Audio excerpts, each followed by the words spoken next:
Welcome to Stuff You Missed in History Class, a production of iHeartRadio.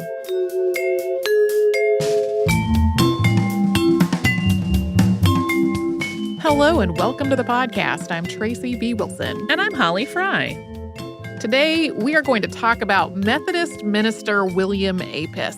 And sometimes he is described as the first Native American to publish their own book-length autobiography. That doesn't really capture the full scope of it, though, because it kind of makes it sound like his biggest achievement was like meeting an arbitrary European standard of success.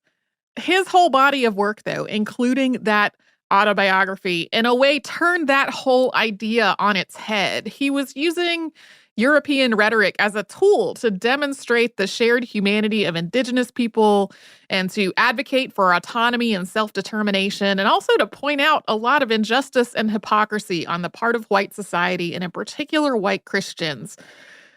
This episode turned into an accidental two-parter, largely because there were so many things in that body of written work that I wanted to include.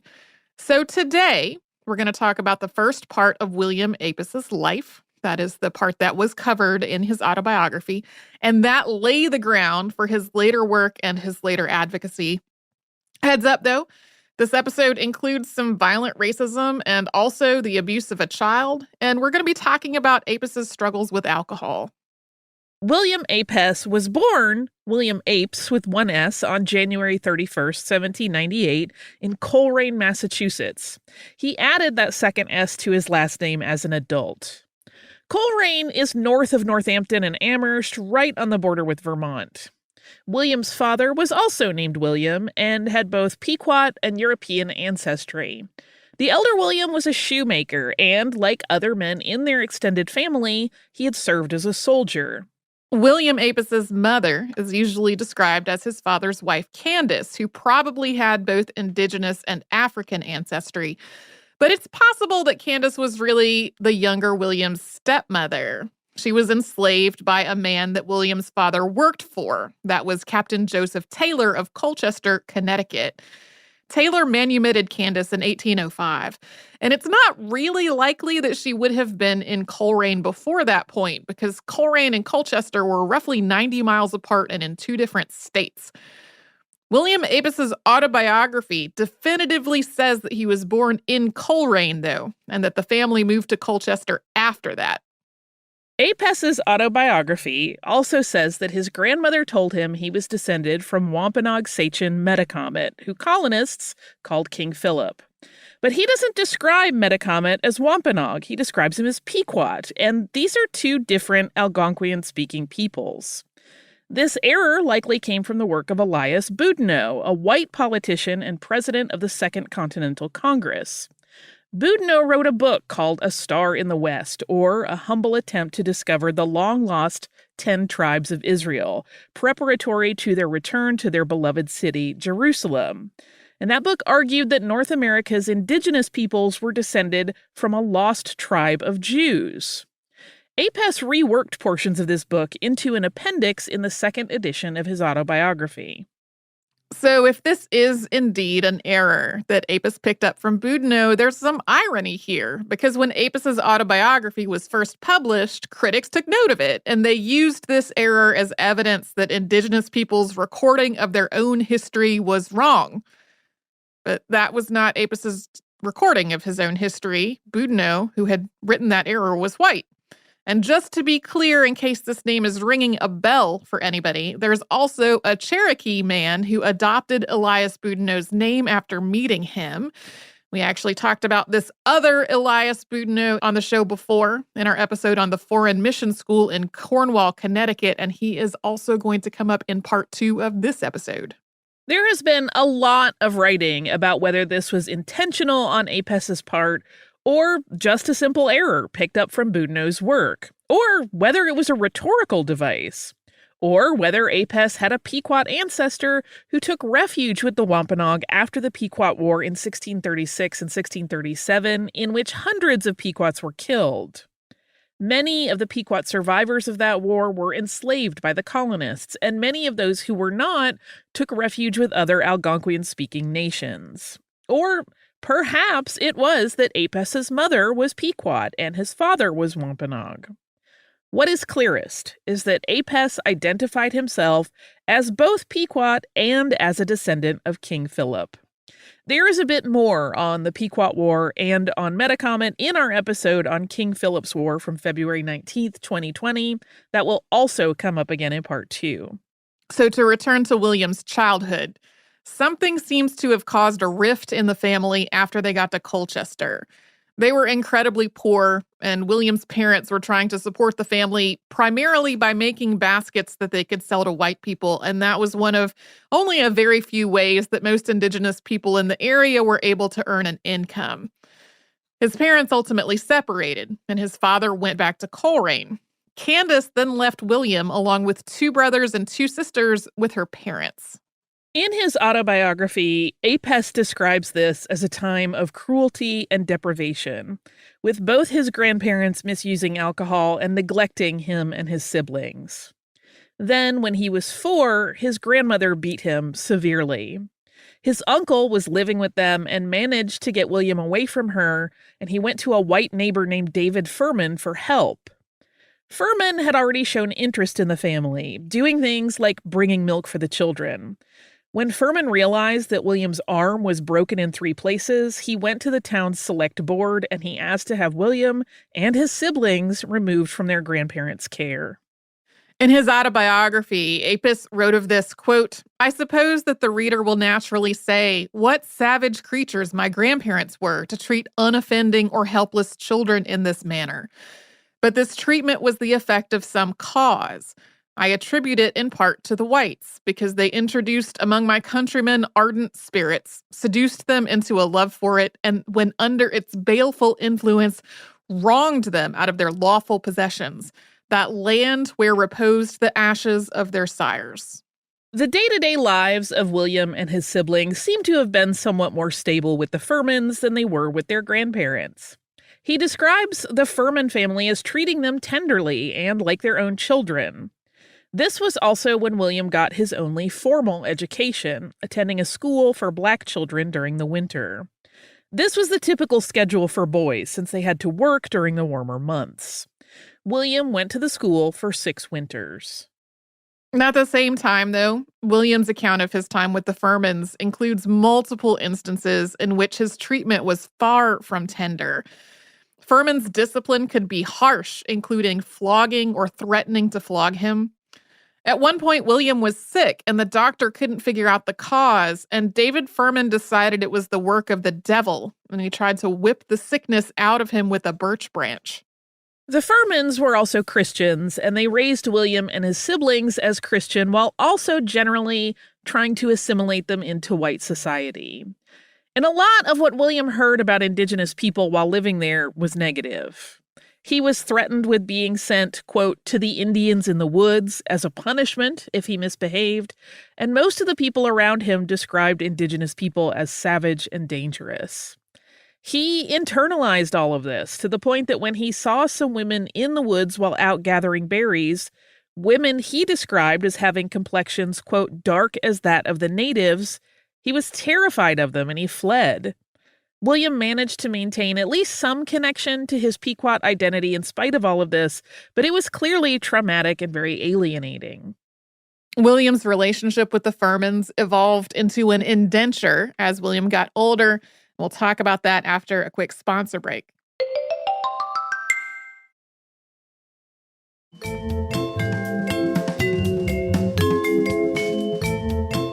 When William and his siblings were removed from their grandparents' care, they essentially became wards of the town. And this evolved into an indenture. They were expected to work to pay for their room and board until they reached the age of 21. And the amount of work that was expected of them increased as they got older. This was a fairly typical way for communities in this part of New England to manage children who, for whatever reason, were not in the care of their families. This wasn't the same as an apprenticeship, though. An apprenticeship would have at least left children like William with skills and training that they could use potentially to support themselves as adults. But they mostly did basic chores and manual labor. So, although David Furman was a barrel maker, he was not training William to be the same. He was just using William's labor. When William got to the age of about 11, he started rebelling against the Furmans' expectations of him. He made friends with some older boys who encouraged him to get into some petty misbehavior, so things like stealing melons from somebody else's field. This raised more tensions between him and the Furmans. But another source of tension was on the opposite end of the spectrum from stealing melons. As we said earlier, the Furmans were raising William and his siblings as Christians. When he was about 8 years old, William also started attending meetings of a group he called, quote, the Christians. These may have been followers of Elias Smith, who founded a denomination called the Christian Connection. Through attending these meetings, William resolved to try to live a better and more righteous life. But he also became so fond of going to these meetings that David Furman finally forbade him from doing it anymore.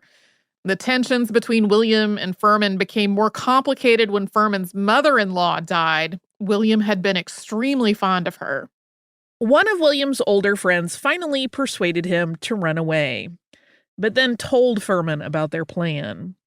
At this point, Furman seems to have gotten tired of dealing with all of this, and he sold the remaining time on William's indenture to Judge William Hillhouse, who lived in another town. This also didn't work out. Hillhouse was devoutly Presbyterian, and that was one of the more traditional denominations. William still wanted to attend the meetings of this group he described as the Christians, and that was considered a lot more unorthodox. William went to meetings over Hillhouse's objections, and at one point he learned his father was living nearby and went to see him. This was something that William did at multiple points in his life, often when he was struggling or otherwise kind of unsettled. He didn't get to spend a lot of time with his father, but he did find a way to go see him at several of his lowest points. William's father, though, sent him back to Hillhouse, who then sold the remaining time on his indenture to General William Williams of New London, Connecticut. Williams was also devoutly Presbyterian and required William Apess to attend Presbyterian services rather than the meetings that he was more interested in. So his disputes over religion continued. Around the same time, Methodists started holding meetings in the area, and William went to some of them, and he found what he heard there really appealing. In the early 19th century, Methodists were more open to Black and Indigenous members than some other denominations. There were efforts specifically to preach to these communities, and the congregations that William saw were often racially integrated. Apess wrote in his autobiography, quote, I felt convinced that Christ died for all mankind, that age, sect, color, country, or situation made no difference. I felt an assurance that I was included in the plan of redemption with all my brethren. And he used the term brethren all through his autobiography to mean other Indigenous people. On March 13th, 1813, at the age of 15, William had the first of a series of epiphanies while working in the garden. A voice whispered to him, quote, Arise, thy sins which were many are all forgiven thee. Go in peace and sin no more.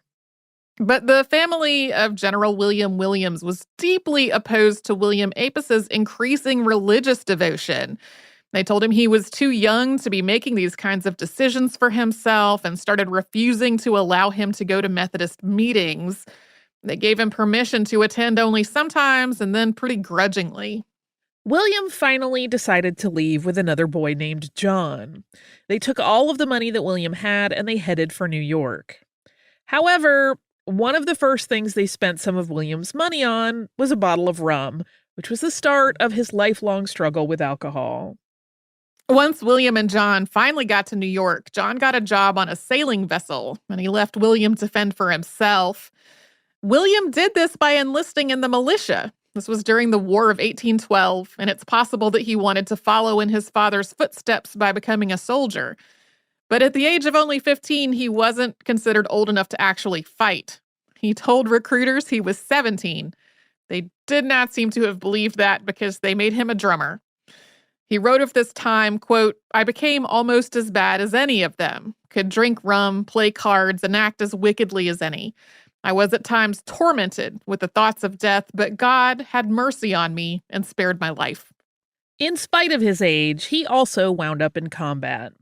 In his mind, this change from drummer to fighting infantry violated the terms of his enlistment, so he tried to leave, but he was captured and charged with desertion. He fought in the Battle of Plattsburgh, also called the Battle of Lake Champlain, in September of 1814. This was a joint operation between the Army and Navy and was a decisive U.S. victory that led to the end of the war. Apess and the rest of his unit remained in Plattsburgh until after the Treaty of Ghent was signed on December 24, 1814. The end of the war was complicated for Apess. He described some of his fellow soldiers abandoning their posts as soon as they knew the war was over. In Apess's account, he waited until he had obtained a formal release, but he didn't receive the compensation he had been promised when he enlisted. That included $40 of bounty, 15 months of salary, and 60 acres of land. Apess attributed this non-payment to racism, that he and the other Indigenous men who had fought alongside him were denied their compensation and their rights of citizenship because they were Native. He does not seem to have understood that this so-called bounty land other veterans were receiving had been seized from Indigenous peoples in Illinois, Missouri, and Arkansas. Apess spent the next stretch of his life in parts of Ontario, Canada, and in Western New York, much of it among Indigenous people. His account isn't specific, but they were likely among the 5 nations of the Haudenosaunee Confederacy. Some of what he had witnessed as a soldier had been really gruesome, and he said these images stayed with him for the rest of his life. He tried to cope with this and with the just huge amount of trauma from his earlier life through drinking, and then he struggled when he tried to stop. He did odd jobs, traveling from place to place wherever he could find a few months of work, and attending Methodist meetings where he found them.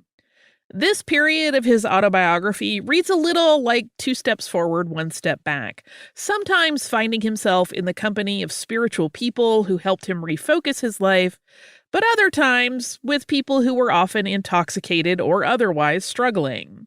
Things really seemed to change after he returned to Massachusetts, which we will get to after a sponsor break.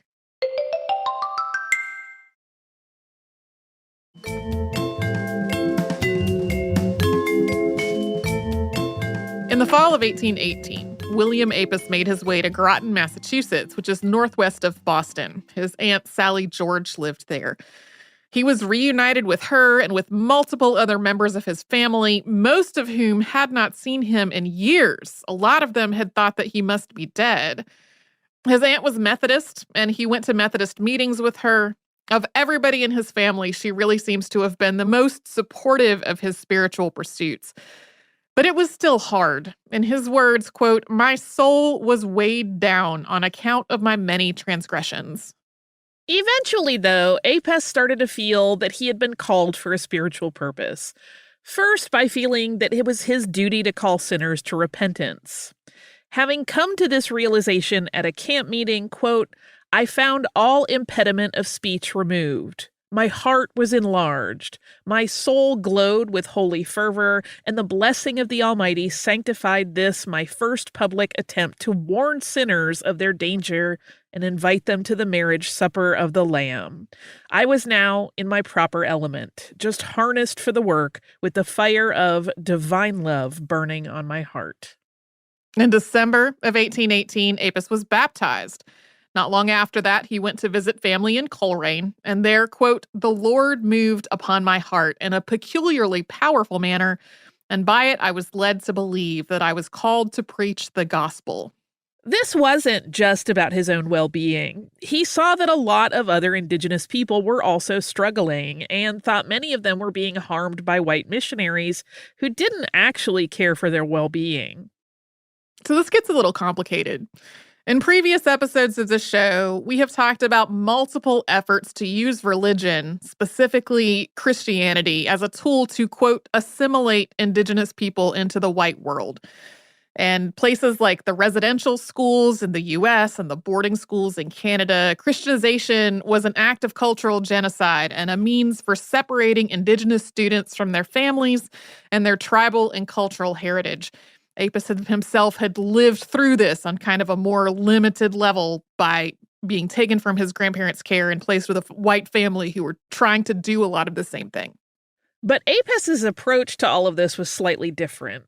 He believed that the indigenous people of North America were one of the 10 lost tribes of Israel who had disappeared after being attacked by the Assyrians in 721 BCE.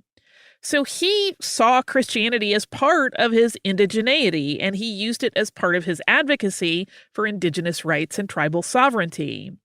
He thought the indigenous population of North America had an ancestry and a heritage that stretched all the way back to the biblical creation, and that God cared about people's souls, which were equally worthy, not their skin. In his words, quote, "The proper term which ought to be applied to our nation to distinguish it from the rest of the human family is that of natives. And I humbly conceive that the natives of this country are the only people under heaven who have a just title to the name, inasmuch as we are the only people who retain the original complexion of our father Adam." So to add to the complexity here, white people also used this same idea to justify everything from forced removals of indigenous people to genocide. The Assyrian attack, which we just referenced, had been framed as a divine punishment of the tribes because they had turned away from the Hebrew God. So under this mindset, Native Americans had done that and were also Jewish, which meant that anti-Semitism played a role in all of this. The lost tribes idea also undermined the cultures and the accomplishments of indigenous nations by sort of explaining them away as having really come from Judaism. This is all sort of akin to claiming that indigenous works of art and architecture were really the work of aliens, and it also has parallels to the use of biblical arguments to justify the institution of slavery. Apess, though, was seeing all of this as part of indigenous people's inherent worth and place in the kingdom of God, equal to that of white people. At the same time, as Apess was starting his work as an itinerant preacher, he was also working through a lot from his earlier life. In his autobiography, he wrote about living through a lot of indoctrination and shame, and it's clear that over the years that he was being fostered and indentured, and then when he was a soldier, he had internalized a lot of anti-indigenous stereotypes.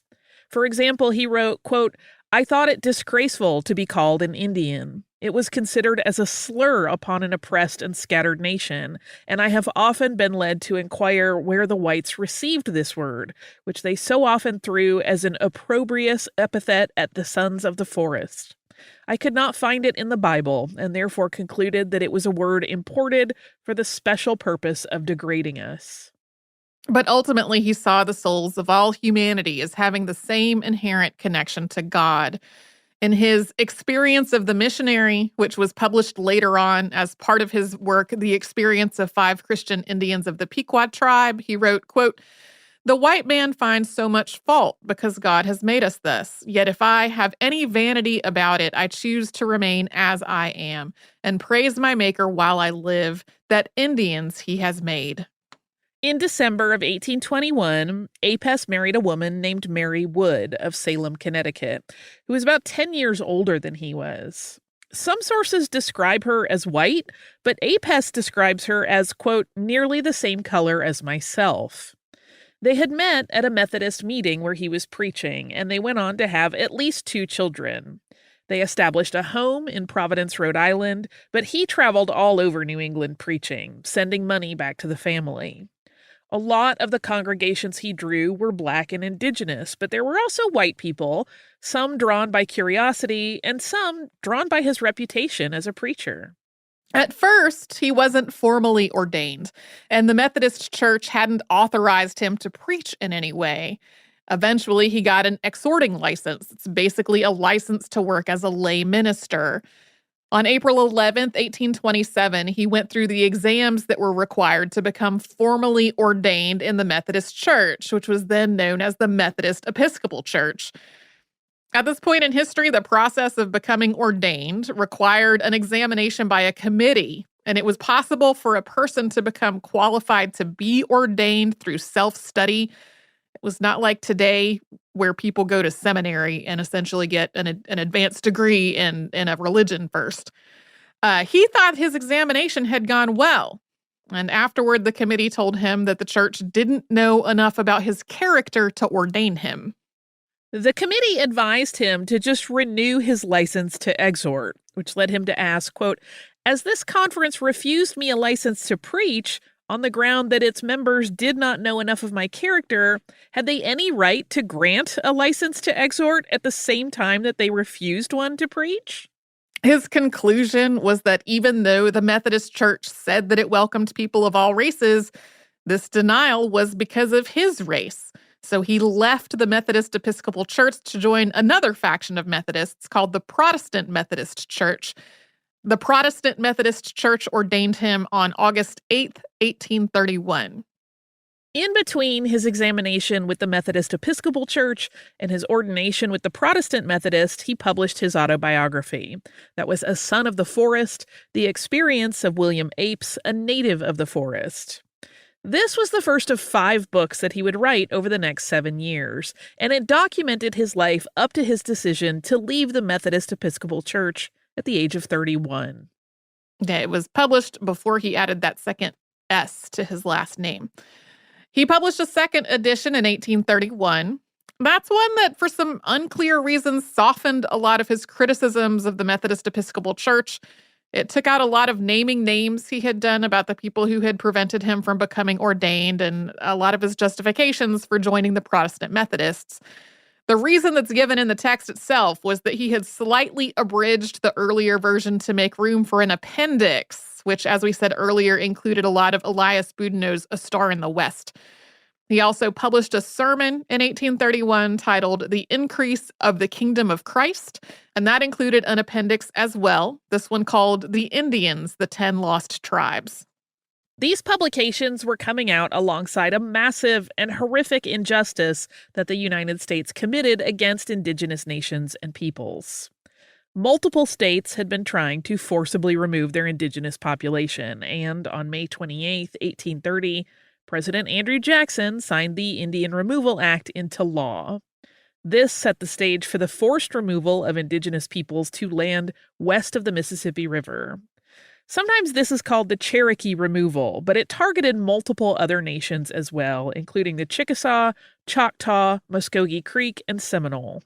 William Apess doesn't directly address this in his autobiography. It is more focused on his own spiritual journey and the innate humanity of all of his brethren and the many injustices that Indigenous people had faced more generally, including at the hands of purported Christians. But not long after publishing his autobiography, that changed, and that is what we will talk about in our next episode. As we wait for part 2, do you have listener mail? I do. It is from Montana. And I really loved this email. And Montana wrote, "Hi, Holly and Tracy. I've been listening to Stuff You Missed in History class since 2015 and have long wanted to write, but the recent episode on Lucy Parsons finally pushed me to do so. I'm a doctoral student, and my focus is on race, gender, and economics in the 19th century U.S. South. While I was familiar with Parsons' labor activism, I was not aware that she and her mother had been taken to Texas during the Civil War. My dissertation focuses on enslaved women like Charlotte and Lucy who were coercively moved to Texas by enslavers as a last-ditch effort to outrun emancipation. My research focuses on the slaveholding and enslaved women who made or were forced to make this move and how this domestic disruption, followed by emancipation and the collapse of the Confederacy, impacted women's conceptions of motherhood and identity. Lucy and her mother were fortunate in that I have found significant evidence that enslaved children were often abandoned en route to Texas as slaveholders promoted expediency and deemed children as poor investments for the journey. Still, enslaved mothers fought to take their children with them and shepherded their broods at great personal, physical, and mental expense. Adding to this stress and trauma, sexual violence against enslaved people was rampant along the roadside and meant that countless women entered Texas as expectant or new mothers. My goal is lofty, but I hope to bring the stories of some of these women to light and honor the ways in which they fought for themselves and their children. I can now add Charlotte and Lucy to my growing list of sources. I could truly ramble about this forever, but I will spare you all that. I want to thank you also for changing the way that I teach and increasing participation in my classroom. I teach undergraduate history classes at a large state university and struggled with getting students to read their textbook assignments.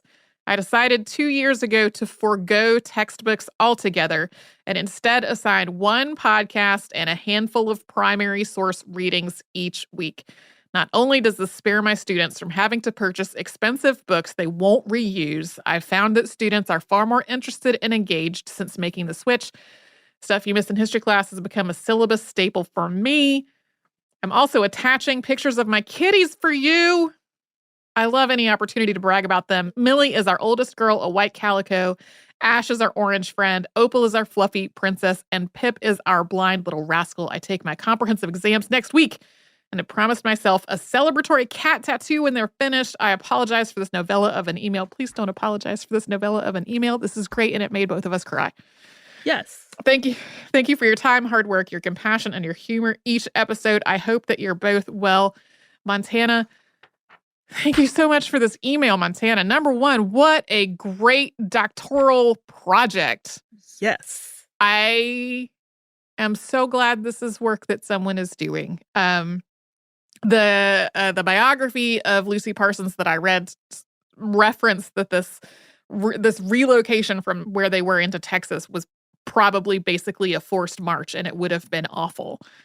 And so taking a look at the greater impact of that, I think is super important. Also, man, these cats are so cute. One of them is in a white, fluffy bed, and I think we have that exact same bed. We have a cat who is also named Opal, and for a while, Opal was really into that bed, and then she just decided it does not exist anymore. So, because she's a cat. Now it's just a decoration on our living room floor. Thank you again so much for every word of this email, Montana. I would also like to interject a request, which is please send us a picture of your cat tattoo when you get it. Yeah, I'd love to see that. If you want to send us a note about anything, we're at historypodcast@iheartradio.com. We're also all over social media at Missed in History. That's where you'll find our Facebook, Twitter, Pinterest, and Instagram. And you can subscribe to our show on the iHeartRadio app and wherever you like to listen to podcasts.